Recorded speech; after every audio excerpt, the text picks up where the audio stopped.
All right. First thing I'd like to do is welcome everyone today. In the next 60 minutes, we're going to expose why service businesses become dangerously dependent on something they've never actually engineered and show you what to do about it. We've got three speakers and we've got one argument. So let's go with this. So really, referrals, big source of leads for most business. Can I get a quick show of hands of those people who rely on referrals in their business? Just a quick show of hands for those people. You should, because they're awesome and everyone should get more, right? But if you're on this call, there's a good chance that one of these is true for you. The pipeline feels patchy. I won't read through all those bullet points, but what I will say is that underneath all that, there's a quieter pattern. See, referrals, the thing that used to be your most reliable source of new business, has become unpredictable. Some months they show up, some months they don't, and you've started noticing that when they don't, nothing else fills the gap. So the key message here is that's not a marketing problem. That's a system problem. And we're going to talk a bit about that today. Just a question for you guys to ponder. You don't need to answer this out loud, but just take a moment with that, because most service business owners that I've worked with, the honest answer is somewhere between 2 weeks and 90 days. Not because the business is fragile, but because the referral engine was never an engine. It was a habit that worked until it didn't. If that's the first thing we're going to see clearly today. So let's move into this statement. This is probably the center of the whole conversation today. For most people, referrals aren't broken. It's just that they don't have a referral system. I'll just say that again. Referrals aren't broken. It's just that we don't have a referral system. So the thing I've found is people who run businesses that I've worked with for the past 25 years rely heavily on referrals, and they have zero structured process behind them. No system to generate them, no system to capture them when they appear, and no system to make the business referable in the first place. So when referrals slow down, business owners panic. They reach for cold marketing, which feels weak because the trust isn't there. We all know that referrals convert quite high, right? So when we stop getting them, we start panicking. We might hire a salesperson that can't replicate what the owner does intuitively, or they buy ads and the ads don't convert because the back end can't hold them. None of those are wrong. They just don't work first. The system has to come first. So a referral system has three components. We're going to talk through these today. Miss any one of these and the thing wobbles, right? So the first is that you need to generate trust-based conversations at scale. The second one is that you need to have a capture system, so a system that means nothing gets lost, right? And the third one is to systemize. And what I mean by that is a business, to get more referrals, your business has to be referable in the first place. So we're going to talk to these three topics today, and we've got people who are going to talk through each one of these.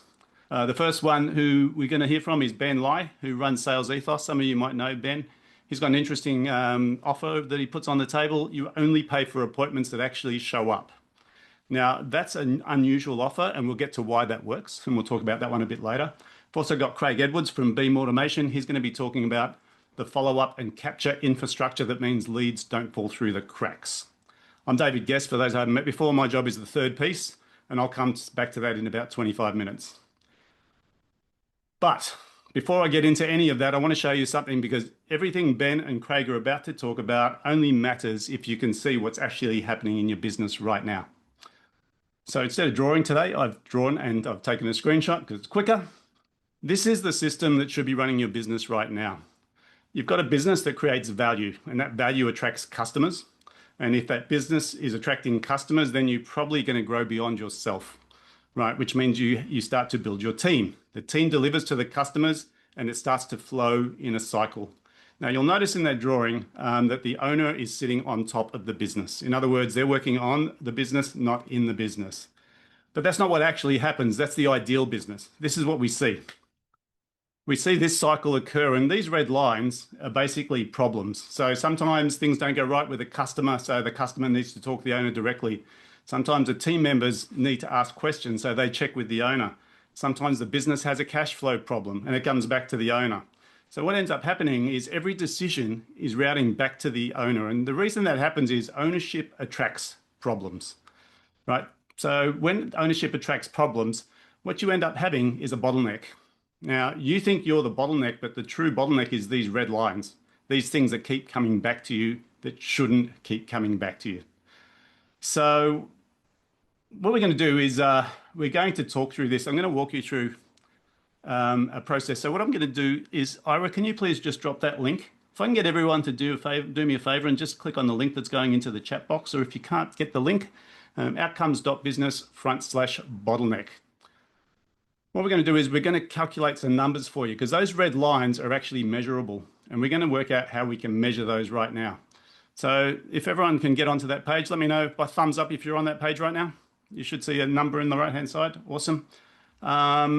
There's 4 sliders that we're going to go through, and we're going to walk through those sliders, and then we're going to talk about how we identify where that bottleneck is. So the first slider that you will see on your screen is going to be the revenue slider. So can you slide that slider to the number that approximates where your business sits right now? Now, if you're under 250K, 250 is the lowest. All right.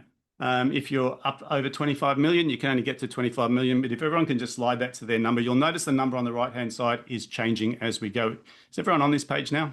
Now, David, when I click on it, nothing happens. No, you have to slide the slider. I've got to, it's not moving. It's not moving? Does anyone else have that problem? It's not moving? Everyone is not moving. So I've got to slide it to the right, do I? Who's got it not moving? Oh. It's only okay, one person. So if you slide the button on the screen left or right, you should be able to see the number on the right-hand side moving dynamically. Is that not happening? I'll just try it again. Just a minute. All right. For those who have done that, you can okay. Yep, got it. Second question. Yep. The second question is about how many hours you're working in operations in the business. And I want you to slide that. It goes from 0 to 40 hours a week. It doesn't go over 40 for those people who are manic, right? So 40 is the maximum. Once you've done that second one, you'll notice the number keeps adjusting. The third question is how many interruptions you get from your team on a daily basis. Now, these are just guesses. You can put in rare, you can put in frequent, but I just want you to pick which of the 4 categories you would think the interruptions go into.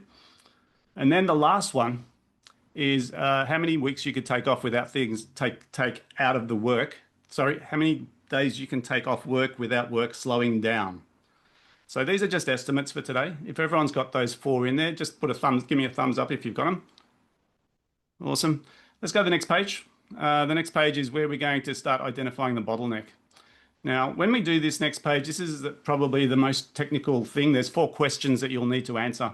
Now, those 4 questions fit into the 4 Fs. And I'll just quickly run through these and then you can decide which ones you can rate yourself on each one. So the first F is focus, okay? And when we go with the first F, focus is really about direction and planning. So do you have clear constraints driving this quarter? Is everything urgent at once? Do you have a clear plan? What I want you to do is there's 4 radio buttons and I think they order from 1 to 4 roughly. At one end, it's all under control. At the other end, it's out of control. I want you to pick the radio button that works for you in focus. Then we're going to move into fuel. Fuel is about revenue and delivery. And this is about whether growth still depends on you personally or not. The third box is flow. Flow is about execution and delivery. Execution escalation, I should say. Does work resolve within your team or does it route back to you by default? And the last F, which is freedom, is decision independence. In other words, that's the one that we're going to measure how many days you can take off while the business continues to run without you. I want you to rate yourself on a scale of 1 to 4 for each of those. And then what I'm going to get you to do is once you've done those 4 radio buttons, let's click the button down the bottom which says identify your bottleneck. Let me know when you've done that. Big thumbs up if you've done it. It's pretty simple, hopefully. We've never done it this interactive and live before.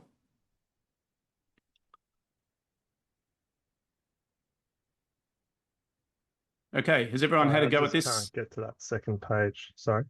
That's all right. You can't get to it? No. Okay. On the first page, just underneath where you did the 4 sliders, there should be a button saying show me my bottlenecks. That should take you to page number 2. I don't know who was speaking. Who was stuck? That was me. Okay. Got him. Yeah. So once you've done page number 2, page number 3, at the bottom of page 3, you can drop your email address in there and it'll send you the structural prescription. So it'll actually show you how to solve this problem. But at this point in time, you should have a number on the screen. And that number is going to be something that we're going to talk about a bit later. We're just going to park that for a minute, and I'm going to get you guys, I'm going to introduce Ben onto the call. So let's park that number for now, and let's get to Ben, who's going to be talking about capture. Over to you, Ben. Thank you, David. Excellent. All right, my topic for today is how to fill your pipeline without cold calling or constant networking. And the context for this is that I don't think that you should never cold call or that you should never do networking. In fact, a lot of the people in this room today are my good friends from networking. So networking is absolutely a good thing to do, but to rely solely on it for some businesses is fine. For a lot of others, not so much. It's a slow burn. It's unpredictable. And so what do we do when the referrals dry up? Before I go into that, just a little bit about myself. This is a photo of me and my family. Yes, I do sometimes wear my brand colors in my spare time, but I try to create some sort of differentiation. But my story actually began many years ago. So I've been in sales for 18 years. I'm actually a natural introvert, and between you and me, I'm a bit of a people pleaser. All right, so that may seem like what the heck is Ben doing in sales? And the actual reason behind it is just simply because I knew it was a necessary skill to pursue my bigger dream of doing professional speaking and educating. So I forced myself into the profession. And I was frightened to death that I would have to be someone that I was not. I would have to fake it till I make it, or I would have to be like all those other people that were unethical. What I soon discovered was that because of my commitment to be my authentic self and to be an ethical person, those things actually worked in my favor. People trusted me more because I was willing to tell them the truth. I was willing to tell them that this product is not right for you. You should probably buy something else. And so my encouragement for you is that if you're ever worried about being outcompeted by unethical operators, look, their churn and burn model may work in the short term, but that's no way to build a long-term relationship, trust-based business. And this spills over into the businesses that we now run. So that's my story, but what about your story? I'll bet a lot of you at some point were working for some big corporation or you were working for someone else. You saw the way that they were doing things. You thought, I can do this better. I'm good at what I do. I should absolutely go out on my own. That way I can serve the clients the way that they deserve. But then you get a rude shock. You realize that when you were part of a bigger business, they were taking care of all of the sales and marketing. And now that's on your lap and you're still good at what you do, but you just haven't got your name out there. But luckily for you, you've got some referrals. You've got word of mouth. You've got people who know you, who trust you. They send work your way. But then a couple of years in, you realize, hey, wait a minute, the referrals are drying up. And you go to your existing or past clients, and you say, hey, can you think of anybody who might need help with this? Not at the moment, but I'll keep you in mind. And so you start thinking about doing cold calling and using LinkedIn, spending money on ads, SEO, whatever it is. It's very, very stressful place to be in. So I want to focus primarily on LinkedIn for a moment, because this is a good channel for a lot of people who have left corporates. They're in a niche service-based business, but there's a lot of traps with how to do this. This is what I typically see people do, and I will share with you. Please do not do this because it will ruin your reputation and it will just annoy people. And for a people pleaser, you know, I literally lose sleep at night when I know I've upset someone. I had one message out of many thousands. Just yesterday, they were upset because I had someone sending messages on my behalf. I had trouble sleeping last night, I'll have to admit. Okay, but anyway, here's what not to do. Hi, Ben. We at ABC Company are the best web developers in Australia. We've built lots of great websites. Can we build you a website? It's like no qualification, no relevance, you know, just spammy, pushy, right?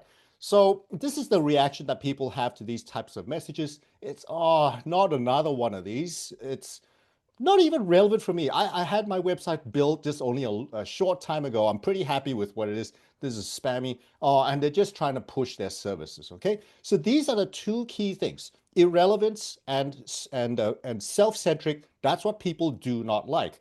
So then some people, especially the introverts, they go to the other end of the spectrum. Instead of making it about commercial outcomes, they start making it all about relationships, right? Hi, Ben. How are you?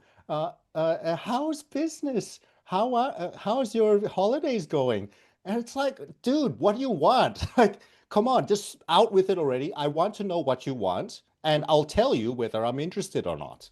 So neither of these extremes will get you results, and that results in frustration.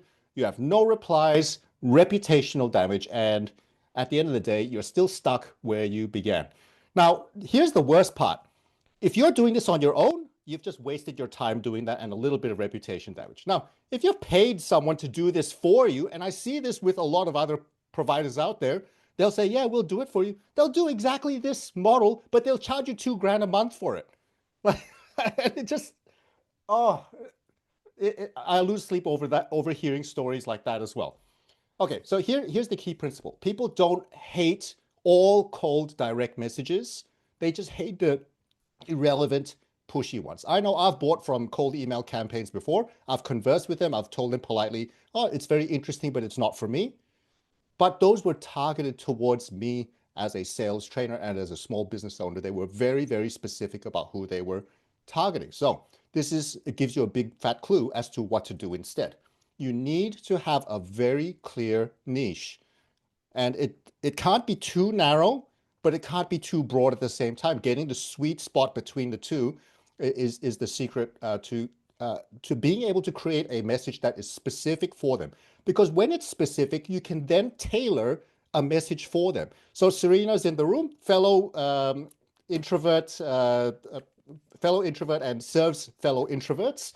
For us, our messaging is specifically for the introverts.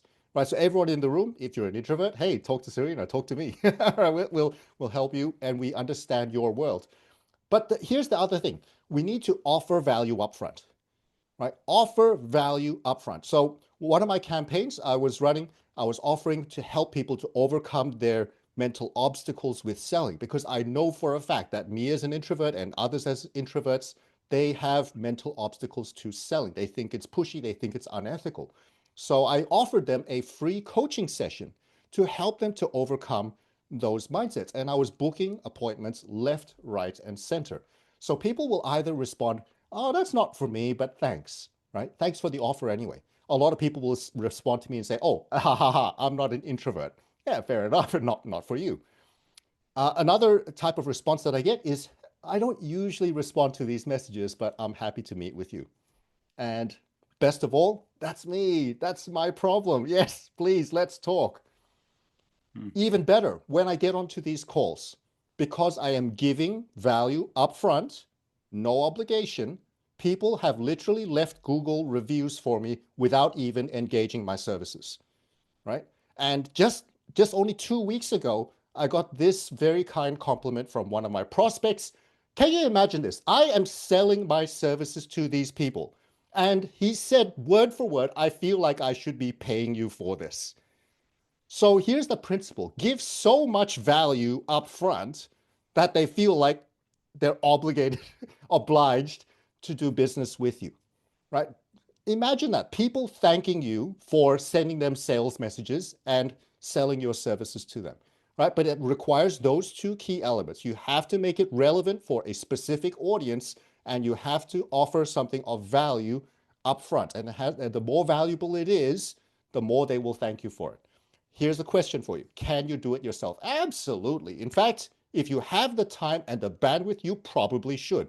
Why? Because you can personalize it, right? You can talk about it. You can ask questions about their service. You can make it interactive, build a genuine connection. But the thing is, it is very time intensive. It's going to require a lot of testing, and there's a lot of opportunity costs involved. You can't do that scalably. So that's where my team and I come into the picture. We can actually help to design a campaign for you and then implement it for you so that you can spend your time running your business rather than just 100% chasing. So just to give you a bit of a snapshot as to the kind of results that we get, other providers typically provide 0 to 3% conversion rate on their campaigns. And more often than not, I hear the 0 way too often, which is very, very saddening. Ours is somewhere in the vicinity of 3 to 6%. And if we are below 3%, we're adjusting. We're looking for ways to improve the campaign to get it above at least 3% conversion rate. So what we deliver. All right. So firstly, I've got 11,000 connections on LinkedIn, not to show off, just connecting to people over many, many years. It just accumulates over time. When you connect with me, what happens is you get access to my network as well. So second degree and third degree connections. We will actually help you to create your go-to market strategy. Right? So a lot of business owners, and in fact, a lot of our clients that are using the service right now, we've actually helped them to refine their messaging so that it works in this context of LinkedIn, but it also works in email. It also works on their website, works at networking functions. And then best of all, we are sharing the risk. We only charge for appointments who actually show up. That's our degree of confidence in the work that we do. But it also means that we're not going to take everyone on, right? I've said no to more people for this service exactly for that reason, because if I'm not confident that we can generate appointments for you that actually turn into paid results, I don't want to engage. In fact, if I do and we don't produce the results, I'm at risk of losing money, and I don't want to lose money. So please don't engage if this is not right for you, and I will actually say no to you if that is the case. So there's a couple of criteria that we use. We go through a due diligence process. This is just a snapshot of some of the things that we look at. We're looking for people with strong track records, right? So if you've had past clients, you've served them well, you've brought out some great results, you're an ideal client for this. But we're also looking at the sales cycle. We look at the behavior of your clients. So is your market saturated? Are they actually actively looking for it? How long, if say, for example, Jeff's a buyer's advocate, people only buy a house every, 5-10 years, if? So I'll 10 years, there we go. So probably not the best for you, Jeff. Sorry to say up front. But yes, sales cycle absolutely matters. And Jeff is one of those examples where the referral and networking is actually a really great model for him, and it's working fantastically for him. But the other thing is that it also needs to be a high ticket offer. So minimum 5K. Why? Because we're talking about low volumes of leads, low volume, high quality. So the higher your average transaction value, the more this is going to make sense for you. All right, so that pretty much is my part of the workshop today. And when you're generating all of these appointments, whether it's through LinkedIn or other methods, you're going to need a way of nurturing them, because hey, not everybody is going to buy from you straight away. Just because we booked a meeting for you doesn't mean that they're going to buy straight away. So over to you, Craig. How do we look after them and nurture them?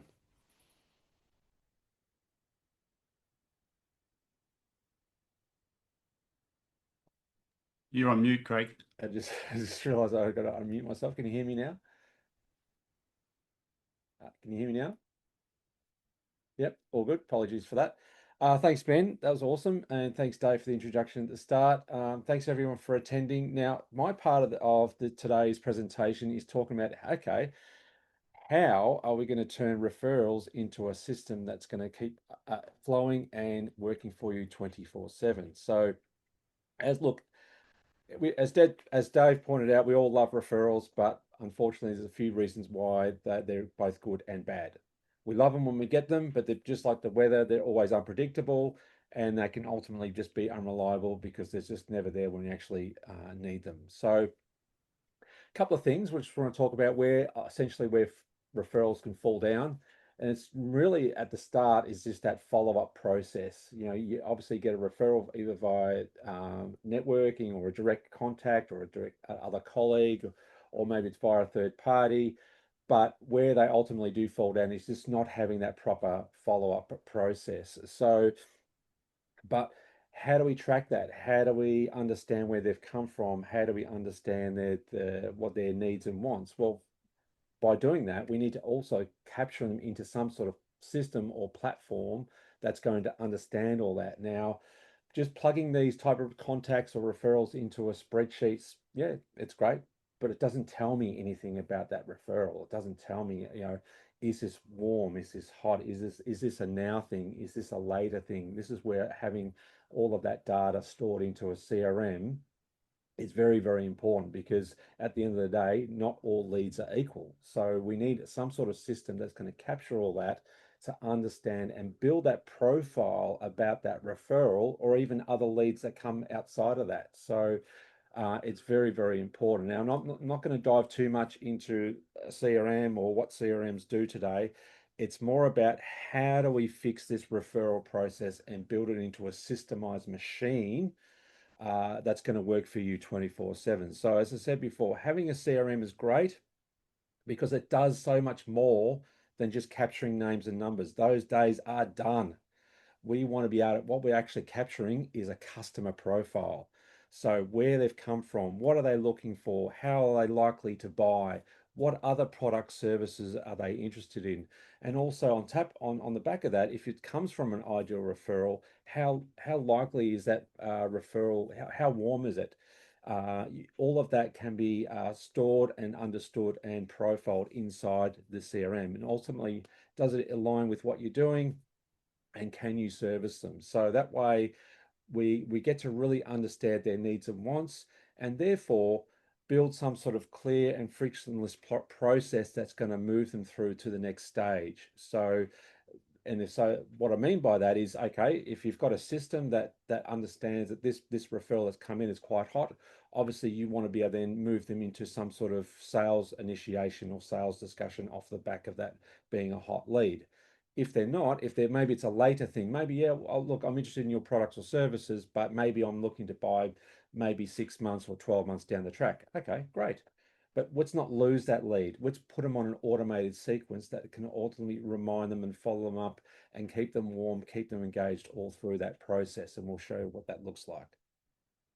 So today, in terms of building a referral system, we're going to talk about how we can do that in 3 steps, because this is really important on how this system's going to work. And first of all, it's building a smart pipeline. That's where it always starts. We all know the term pipeline, but we also understand how we can make that work in a much more smarter, much more sophisticated way. We also then once we've captured them, okay, what other tips and tricks can we use to nurture them, keep them engaged, keep them warm, keep them flowing through? And the last part, okay, for the smaller team operators, or maybe even the larger ones, how can we maximize our own time to then not do a lot of that chasing and follow up and reminders manually? Let's automate it. So I'm just going to talk you through those 3 steps. So the first one we talked about is pipeline. As I said at the very start, not all leads are equal. How do we break all those down? Because they're all going to go through that funnel stages, and most likely the 3 main funnel stages, which is top of funnel, middle of funnel, bottom of funnel. Top of funnel is what Ben was talking about through outreach through LinkedIn. That's obviously feeding through to some sort of top of funnel, or maybe if they're really a direct 1 or 2 LinkedIn contact, that may be able to move into a bit of a middle of funnel. Middle of funnel is basically what we're doing now. We're on a webinar. Top of funnel could be through SEO, lead generation, social media, blog contacts, all that sort of stuff. But ultimately, what we're trying to do is move them all the way down and down to that very bottom, which is capturing them into the CRM, because that's where the magic is. And what I mean by that is that's where we get to understand that lead. It's not just a contact and name anymore. We get to understand as Ben said, we get to understand their buying cycle, their needs and wants, their motivations to buy.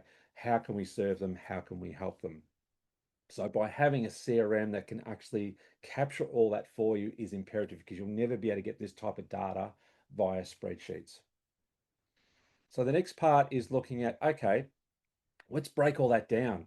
We really need to not just bundle them into a bucket. What we see is where leads come in, they're basically go into like some sort of box, and it looks like they just get stored in a garage and no one touches them.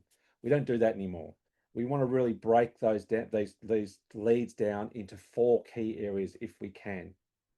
So first of all, we want to break them down by need. What is your product or service? You need to be able to isolate them in your CRM. So that way you can say this person likes widget A versus this person likes widget B or widget C, etc. Then we can also break them down by timing. When are they likely to buy? Is it 0 to 3 months? Is it 3 to 6 months? Is it 6 to 9 months? Is it 12 months? What is that buying cycle, as Ben pointed out? Industry. Break them down by industry as well if you're in the B2B market. So this person is in manufacturing versus this person's in finance. Obviously, your own business and avatar is going to be completely different, but it's also important to break them down because that way you can remarket to them later by industry and by vertical, by sector, because each audience type will have a different speak and a different language. We also want to break them down by source. Where they come from? Was it a referral? Was it LinkedIn? Was it a lead generation exercise? Was it a campaign? Was it a cold phone call? That way you can also track and measure how effective your marketing outreach is working for you. Then we move into just some quick 6 ways of how we can keep our referral partners on our side. So whether your buying cycle is 1 to 2 months or 6 months or 12 months or even more, one of our clients has got a 2-year buying cycle. Oh my God, how do we keep that person warm that whole entire time? Well, these are just some quick 6 tips on how we can do that. So when you first get the referral, instantly send them a thank you message, and maybe there's if it's a first time referral, send them a bit of an overview document. This is what we do. This is how we serve our clients. So they've got clear understanding what you do and what you can achieve for that contact. Then potentially, if it's looking to be a fairly stronger referral or a longer term referral partner, maybe send them a referral process system or document. This is how and that could be through just filling out a form to having just a quick call. This is how we refer. So that way you can, on the point 3, you can then understand what your referral arrangement is. Okay, referral comes in. What am I going to give back in return? So that might be commission based. You might set up an actual referral partnership system. You might even give a gift. Like one of my previous contacts used to give a bottle of Verve to his referral partners all the time. He got a really hot lead. So there's a bit of a give and take there to really nurture that relationship. Part of building that story is then obviously sharing a really good case study or an update of where you're at with your business, because that gives clarity to the referrer and even possibly the referees that you're trying to connect with. So that way they can get some really clear understanding of how you can serve them and how you can assist them. Outside of the general sort of SMS, email, digital type communication, take it offline. Maybe catch up for a coffee, take them to lunch, maybe take them to some other industry type events or seminars to really nurture that referral partner and build that longer term relationship. So that way referrals will start to come to you organically over time if you start nurturing that referral lead or that referral partner. And then the third part of this is, okay, sure, but I'm time poor. I've got enough hours in the day. I love referrals, but there's only just me, or I've just got a small team. So this is where we can leverage automation to do a lot this for you, and not necessarily the in-person events, etc., but everything outside of that. So a referral comes in, bang, you send a thank you email straight away, and it says, yeah, this is how we can refer, and this is the process on how we work, and here's my overview document, and this is all the good things that we do. All of that can be automated. If you're setting up appointments to have those one-to-ones or quick catch-ups, again, automate it. Just let the system do that for you. So that way it sets up the reminders, sets up the appointment, then sets up the reminders for that people to attend. And maybe after that meeting, you can even automate, thanks Craig for catching up, and this is how we work, yada, da, da, da, da. And that way what we're doing is we're automating that whole entire pipeline all through those various stages, as well as building that profile all at the same time. So it's a really good, fast way and more scalable way to build a referral system, because it's all working the system. It's already working the background system without you. It's just all in there in place.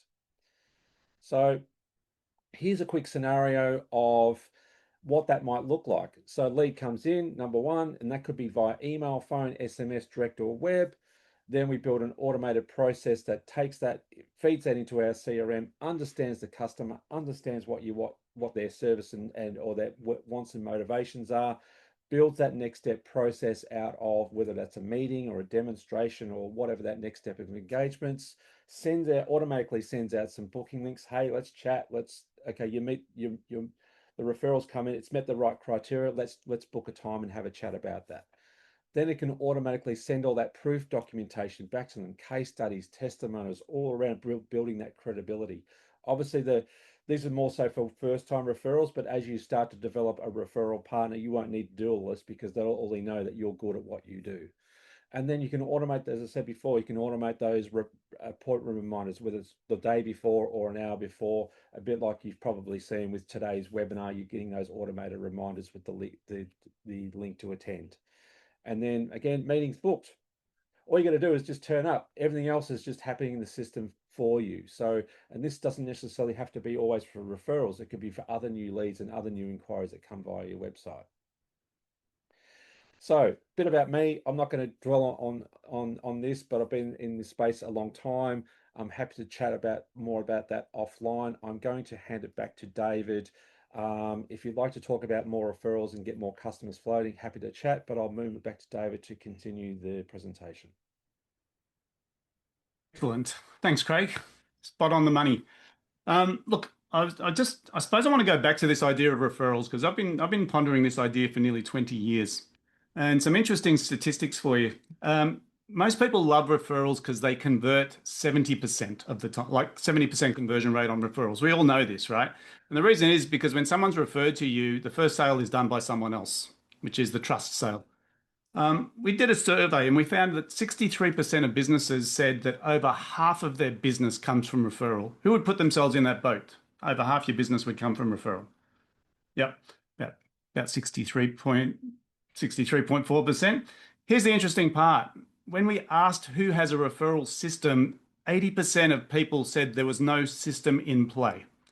And this is devastating to me because we know they convert the best. We know that people rely on them for at least half of their business, but they've never thought that we can systemize referrals. So we're going to talk a bit more about how you do this. We've talked about getting the initial contact through capture. We've talked about this, through lead gen, through Ben. We've talked about capture and nurture, making sure you keep in touch, but I want to make sure your business is referable. So hopefully, right, you can see my slides, yeah? This time I put them on my screen, so they're a bit easier to see. When we started this, I got you to do a calculator, and I know about half of you did this, and you had a number in front of you, and I'm going to explain what that number is, because that's uncaptured payroll. Now, for people who don't have employees, it's going to be a small number. Or if you're working in your business all the time, it's going to be large. And you notice when you move those sliders, it moved around. Now, Ben showed you how to generate conversations. Craig showed you how to capture them. And both of those work. But neither of them matter if the business behind it can't deliver consistently when you're not in the room. And that's what I want to spend the next 8 minutes on. So the first question I would like to ask you is, could your best client describe what you do in one sentence? Most business owners think yes, because their clients say, they're great, you should talk to them, but that is not a referral. Question number 2 to ponder is, would the new client experience be the same without you in the room? In other words, if a client went to your business to do work with you because they were referred to you, but you weren't the person delivering the service, would the experience be the same? The third question to ponder is, would the new client get the same result if you weren't the person running the engagement? Because if any of those is no, or it depends on me, your business isn't referable, it's youable. And that's the ceiling. And that's what I want to touch on next. So there's 3 things that make a business referable, and they're more boring than people want them to be. And the first one is clarity. So clarity means a single sentence description that a 10-year-old could repeat. A single sentence description of your business that a 10-year-old could repeat, because that is the thing that's going to get people to talk about what you do. The second one is consistency. The experience your client describes is the experience the next client gets every single time. And the third one is interesting, memorability. Ben has one. You only pay for appointments that actually show up. Now that's almost Instagrammable, but without it, referrals require effort. With it, they happen on autopilot. So you put these three components together in the background and you will get more referrals because your business is easier to refer. Easier to refer. So here's an interesting statement for you, because here's where it breaks. Most founder-led businesses, and I say founders deliberately because an owner is usually an owner-operator, which means they're stuck in the business. A founder is a person who starts a business and builds it. And most founder-led businesses look like this. Every decision routes to the founder, quality lives in the founder's head, standards hold because the founder is in the room, and the business can't move faster than the founder/owner can think. That's how every business starts. The problem is when it's still true at 5 million in revenue, or 15 million, or 25 million. You cannot scale beyond yourself if you are the center of the universe. At that point, the founder is the operating system. And the problem with that is you can't refer an operating system. Now, the calculator that I asked you to run earlier measures exactly that. Okay, I'll give you an example. Out of all the businesses that I've surveyed in 25 years, we found that the average founder is sitting somewhere in between $200,000 and $2 million in suppression. Now, I call it suppression because it's also, some people will call it opportunity cost. Opportunity cost is the money that you're giving away because you're stuck in the business. The money you're giving away because you're stuck in the business. And that means that you can't scale beyond yourself. Okay. And so with that number, when you would have seen that on your screen, everyone would have seen that number and probably said, what is that number? It's pretty big. I don't understand it. I'm telling you that the calculation is what's known as opportunity cost. This is what you're leaving on the table this year. So where does that take us all? You've seen the number, you found yours. The question is what to do about it. The number means different things depending on where the constraint is within your business. For some people, the constraint is in generation. We're not generating enough business. For some people, it's we get the leads, but we're not managing them well. We're using a spreadsheet. For some people, their message, the structural side of it is that it's all about me, which means if I can't serve the referral, we're not going to win the business. In a moment, I'm going to walk you through your report live. For those people who did submit it, I'm going to explain exactly what that report is that should have come into your inbox by now. So we can find out which one's yours. Now, for those who did do the report, have you got that email in your inbox? Because if you don't, you might want to check your spam filter. There should be a prescription in your inbox, and it'll explain exactly what category you need to focus on. Who had their constraint as flow? Can I just get a show of hands for those people who got their constraint as flow? Was there anyone on this call? If your constraint was flow, what that means is the work keeps coming back to you. Leads don't get followed up. The team can't resolve without you. Craig is your answer. So if you have a flow issue, I want you to type into the chat box the word capture. If you have a flow issue, in other words, if your leads aren't getting followed up and your team can't resolve without you, I want you to type the word capture into the chat box. See how many of those we can get. If your constraint was focus or fuel, focus, which was the first one, or fuel, which is the second one, you're generating but not enough, or your revenue still runs through you. Ben is your answer. His model creates qualified conversations at scale. You only pay for appointments that actually show up. If you're looking for more leads coming into your business, then you need to type in yes into the chat for Ben. So if your constraint is focus or fuel, in other words, you're generating but not enough, I want you to type yes into the chat box right now.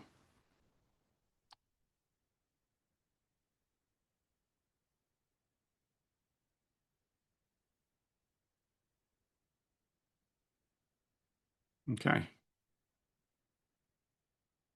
For those who haven't completed the calculator, you're not going to know which one you are, but you can guess.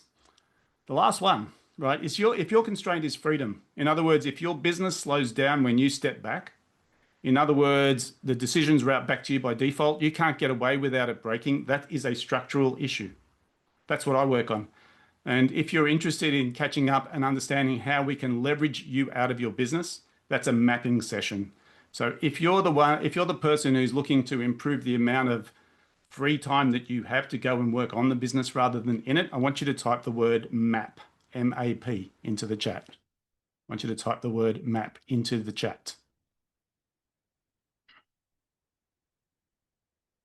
Okay, cool.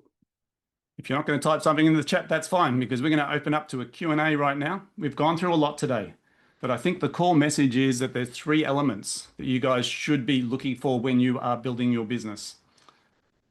Remember, referrals aren't broken. It's just that you do not have a referral system.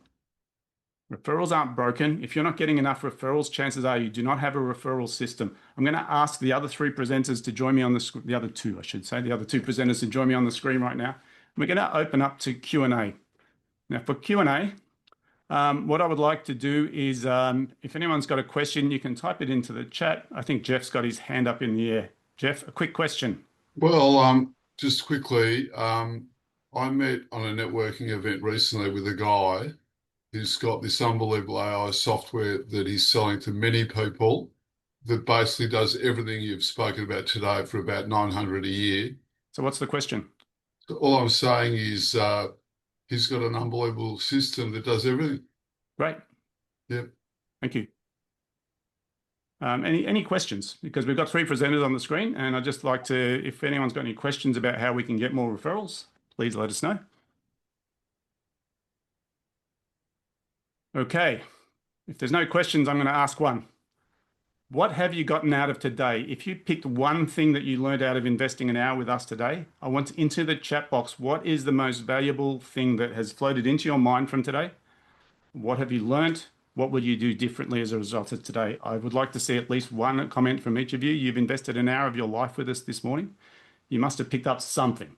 So 1 sentence, 1 word into the chat box. What did you get out of today's session? Automation is the key. Lead generation with Ben. Yes, I like the pay on appointment. Talk to leadership about the referral system. Absolutely. Design your CRM. Thanks, Pete. Automation. Need to take advantage of LinkedIn. 100%. Start automating. Stop doing everything myself. Automation frees up time. Yes. Pay on appointment. Interesting. Instagrammable. Sales navigator. Generate automation. Get out of the loop. Liberated entrepreneur.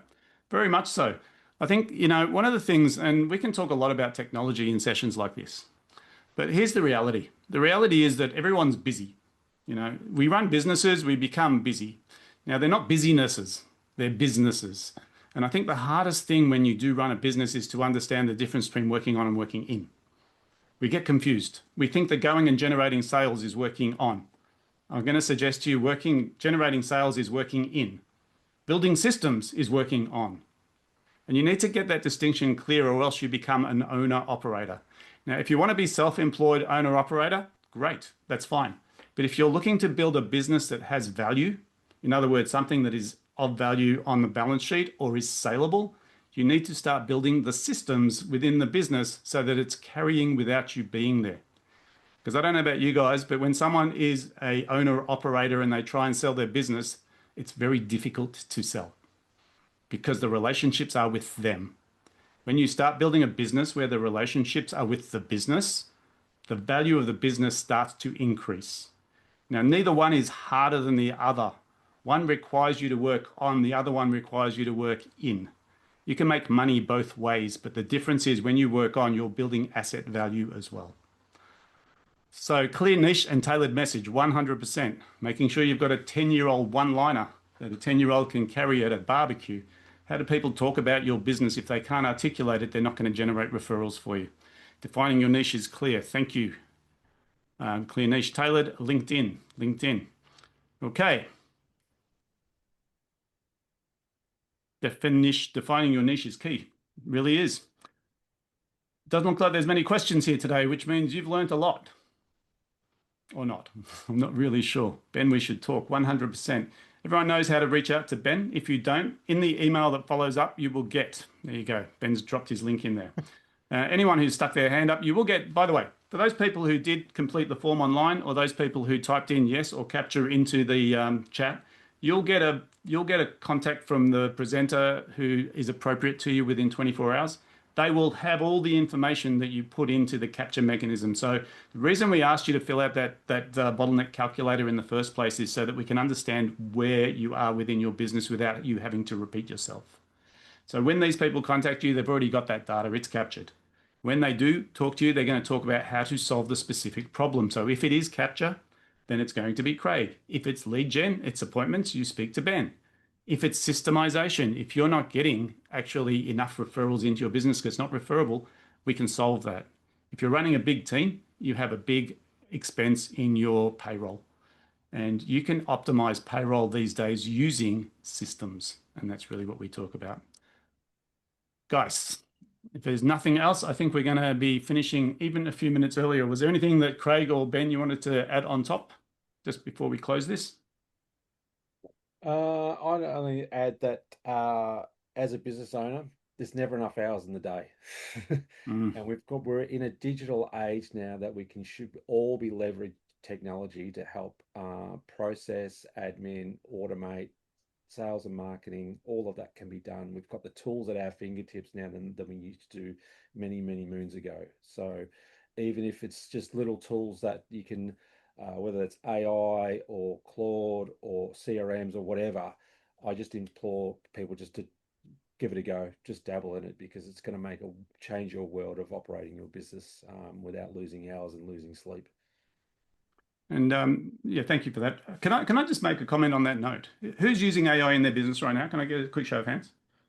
It's not a trick question, right? There's 3 ways you can use AI in your business. The first way is to use it as a spell checker. Write better emails for me, right? Which is really cool, right? And everyone should be doing that anyway. The second way is you use it as a strategist, right? So you go beyond building bots and you start using it to write your business plan. The third way is the really interesting way. And the third way is what we call a neural upgrade. Most of you guys are starting to use things like Fathom or Otter to record sessions. Right? What you can do now is you can capture all of that information into an AI. Now, remember, AIs are built on things called large language models. I want you to imagine that if every email and every conversation that you have within your business was captured into one massive database, and then you asked questions of that database, what would happen? You could scan back. We've been using Fathom for over a year now. I can ask AI, I want you to run through every meeting that I've had for the last 12 months and tell me what the trend is. It will capture that information and spit it back to me within 5 seconds.